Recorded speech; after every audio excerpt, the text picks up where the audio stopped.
जय श्री कृष्णा। आज हम सुनेंगे कहानी भीष्म पितामह का वध कैसे हुआ, क्यों रहे 58 दिन तक मृत्यु शैया पर। भीष्म द्वारा बड़े पैमाने पर पांडवों की सेना को मार देने से घबराए पांडव पक्ष में भय फैल जाता है। तब श्री कृष्ण के कहने पर पांडव भीष्म के सामने हाथ जोड़कर उनसे उनकी मृत्यु का उपाय पूछते हैं। भीष्म कुछ देर सोचने पर उपाय बता देते हैं। इसके बाद भीष्म पांचाल तथा मत्स्य सेना का भयंकर संहार कर देते हैं। फिर पांडव पक्ष युद्ध क्षेत्र में भीष्म के सामने शिखंडी को युद्ध करने के लिए लगा देते हैं। युद्ध क्षेत्र में शिखंडी को अपने सामने डटा देखकर भीष्म अपने अस्त्र शस्त्र त्याग देते हैं और निहत्थे खड़े हो जाते हैं। भीष्म क्योंकि भीष्म की प्रतिज्ञा थी कि वे किसी स्त्री से युद्ध नहीं लड़ेंगे।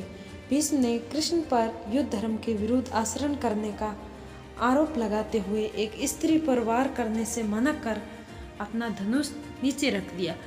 कृष्ण ने भीष्म को उत्तर दिया कि आपने हमेशा ही अपने द्वारा निर्धारित मानदंडों पर निर्णय लिया है और धर्म की अवहेलना की है। आज भी उन्हीं मानदंडों पर वे शिखंडी को स्त्री बता रहे हैं, जिसका पालन उसके पिता ने पुरुष की तरह किया है और उसके पास यक्ष का दिया हुआ पुरुष लिंग भी है। भीष्म के सामने अपने रथ पर खड़े शिखंडी ने लगातार भीष्म पर तीरों से वार किया, लेकिन भीष्म ने के कवच से तीर टकरा कर गिर जाते थे। शिखंडी के तीरों में इतनी शक्ति नहीं थी कि वे भीष्म की छाती को छेद पाते। तब अर्जुन भी पीछे से भीष्म पर वार करने लगे। अर्जुन और शिखंडी के तीरों के रंग एक थे, इसलिए और नज़र कमज़ोर होने के कारण भीष्म अर्जुन के तीरों को पहचान नहीं पाए। इस तरह शिखंडी की आड़ में अर्जुन के तीरों से भीष्म का शरीर चलनी हो जाता है। कहते हैं कि शिखंडी ने अपने रथ पर खड़े होकर लगातार 2 दिनों तक भीष्म पर तीरों से वार किया था, लेकिन उसके तीर भीष्म के कवच से टकरा कर गिर जाते थे, उसको भेद नहीं पाते थे। इसलिए भीष्म अपनी प्रतिज्ञा के चलते उसके तीरों को ना तो काटते ना ही शिखंडी पर वार करते थे। फिर अर्जुन शिखंडी के पीछे से भीष्म पर वार करते हैं। अर्जुन और शिखंडी के तीरों के रंग एक थे और दूसरा कारण ये भी भीष्म अपनी नज़रें कमज़ोर होने के कारण पीछे से अर्जुन तीर चला रहा है ये पहचान नहीं पाए। ऐसे में शिखंडी के तीर तो कवच से टकरा कर गिर जाते थे, लेकिन अर्जुन के तीर भीष्म के शरीर को सेध देते थे। इस तरह अर्जुन भीष्म के शरीर को चलनी कर देते हैं, लेकिन अपने पिता शांतनु द्वारा इच्छा मृत्यु का वरदान प्राप्त भीष्म फिर भी जिंदा थे। अर्जुन के तीरों से भीष्म का धनुष भी टूट जाता है। तब ऐसे में भीष्म अपने शरीर में धंसे तीरों की परवाह न करते हुए अपने हाथ में तलवार लेकर रथ से उतरने लगते हैं। उसी समय उनका संतुलन बिगड़ता है और वो गिर पड़ते हैं और वे तीरों की शैया पर लेट जाते हैं। भीष्म के सर शैया पर लेटने की खबर फैलने पर कौरवों की सेना में हाहाकार मच जाता है। दोनों दलों के सैनिकों और सेनापति युद्ध करना छोड़कर भीष्म के पास एक तरह हो जाते हैं। दोनों दलों के राजाओं से भीष्म कहते हैं, राजनयगण, मेरा सिर नीचे लटक रहा है, मुझे उपयुक्त तकिया चाहिए।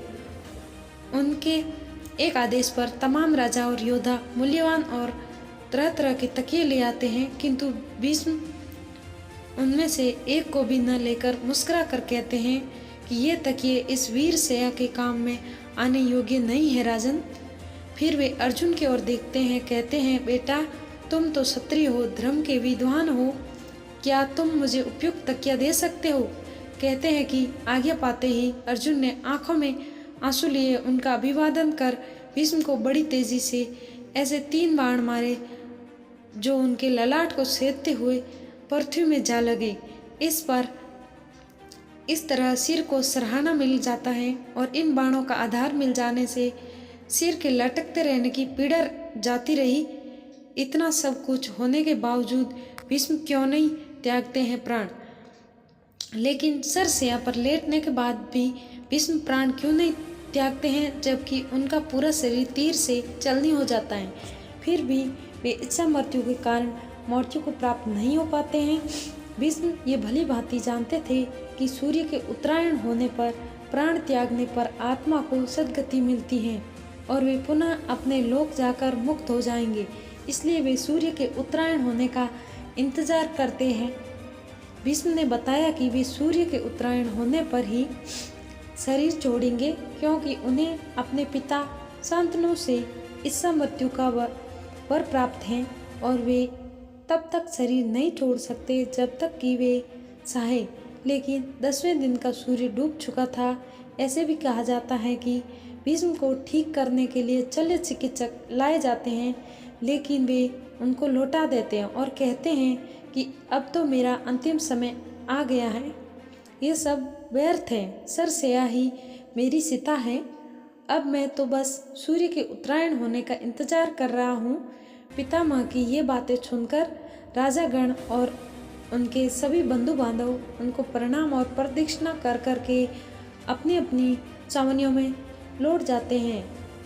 अगले दिन सुबह होने पर फिर से वे सभी भीष्म के पास लौटते हैं। सभी कन्याएं, स्त्रियां, उनके कुल के योद्धा पितामह के पास चुपचाप खड़े हो जाते हैं। पितामह ने पीने के लिए राजाओं से ठंडा पानी मांगा। सभी उनके लिए पानी ले आए, लेकिन उन्होंने अर्जुन की ओर देखा। अर्जुन समझ गए और उसने अपने गांडी पर तीर चढ़ाया और पर्जन्यास्त्र का प्रयोग करके वे धरती में छोड़ देते हैं। धरती से अमृत तुल्य सुगंधित बढ़िया जल की धारा निकलने लगती हैं। उस पानी को पीकर भीष्म तृप्त हो जाते हैं। फिर भीष्म दुर्योधन को समझाते हैं कि युद्ध छोड़कर वंश की रक्षा करो। उन्होंने अर्जुन की बहुत प्रशंसा की और अर्जुन को बार बार समझाया कि हमारी ये गति देखकर संभल जाओ, लेकिन दुर्योधन उनकी एक भी नहीं मानता है और फिर से युद्ध शुरू हो जाता है। अगले दिन फिर से सभी उनके पास इकट्ठे होते हैं। वे नए सेनापति कर्ण को समझाते हैं। वे दोनों पक्षों में अपने अंतिम वक्त में भी संधि कराने की चेष्टा करते हैं। भीष्म के सरसेया पर लेट जाने के बाद युद्ध और 8 दिन चला। भीष्म यद्यपि सरसेया पर पड़े हुए थे, फिर भी उन्होंने श्री कृष्ण के कहने से युद्ध के बाद युधिष्ठिर का शौक दूर करने के लिए राजधर्म, मोक्ष धर्म और आपधर्म आदि का मूल्यवान उपदेश बड़े विस्तार से के साथ दिए। इस उपदेश को सुनने से युधिष्ठिर के मन से ग्लानि और पश्चाताप दूर हो जाता है। बाद में सूर्य के उत्तरायण होने पर युधिष्ठिर आदि सगे संबंधी पुरोहित और अन्य लोग भीष्म के पास पहुंचते हैं। उन सब से पितामह ने कहा कि इस सरसेया पर मुझे 58 दिन हो गए हैं। मेरे भाग्य से माघ महीने का शुक्ल पक्ष आ गया है। अब मैं शरीर त्यागना चाहता हूँ। इसके पश्चात उन्होंने सब लोगों से प्रेम पूर्वक विदा मांगकर शरीर त्याग दिया। सभी लोग भीष्म को याद कर रोने लगे। युधिष्ठिर तथा पांडवों ने पितामह के सर्वविध शव को चंदन की चिता पर रखा और दाह संस्कार किया। और कौन था शिखंडी, और शिखंडी को उसके पिता द्रुपद ने पुरुष की तरह पाला था। दरअसल शिखंडी पिछले जन्म में अम्बा नामक राजकुमारी था, जिसका 2 बहनों के साथ भीष्म ने अपहरण कर लिया था। भीष्म इन बहनों की शादी शारीरिक रूप से असक्षम अपने अनुज विचित्रवीर्य से करना चाहते थे। अम्बा ने भीष्म को बताया कि उसका प्रेमी है और प्रार्थना की कि उसे मुक्त कर दे। भीष्म ने उसे मुक्त कर दिया, लेकिन उसके प्रेमी ने उसे अपनाने से मना कर दिया और उसके वापस विचित्रवीर्य के पास लौटना पड़ा। लेकिन विचित्रवीर्य ने भी उसे अस्वीकार कर दिया। तब अम्बा ने भीष्म के सामने विवाह का निवेदन रखा, लेकिन उन्होंने तो आजीवन ब्रह्मचारी रहने का व्रत लिया हुआ था। अनंत अम्बा ने परशुराम से न्याय की गुहार की। परशुराम ने भीष्म से युद्ध किया, लेकिन परशुराम को निराशा ही हाथ लगी। तब निराश अम्बा ने शिव की आराधना की और ये वरदान मांगा कि इच्छा मृत्यु का वर पाए भीष्म की मृत्यु का कारण वही बने। शिव ने कहा कि ये अगले जन्म में ही संभव हो सकेगा। अम्बा तब मृत्यु को वर्ण कर लेती हैं। ये अम्बा ही राजा द्रुपद के यहाँ शिखंडी के रूप में जन्म लेती हैं। जय श्री कृष्णा। अगर आपको ये कहानी पसंद आई है तो मेरे चैनल को लाइक एंड सब्सक्राइब जरूर करें। धन्यवाद।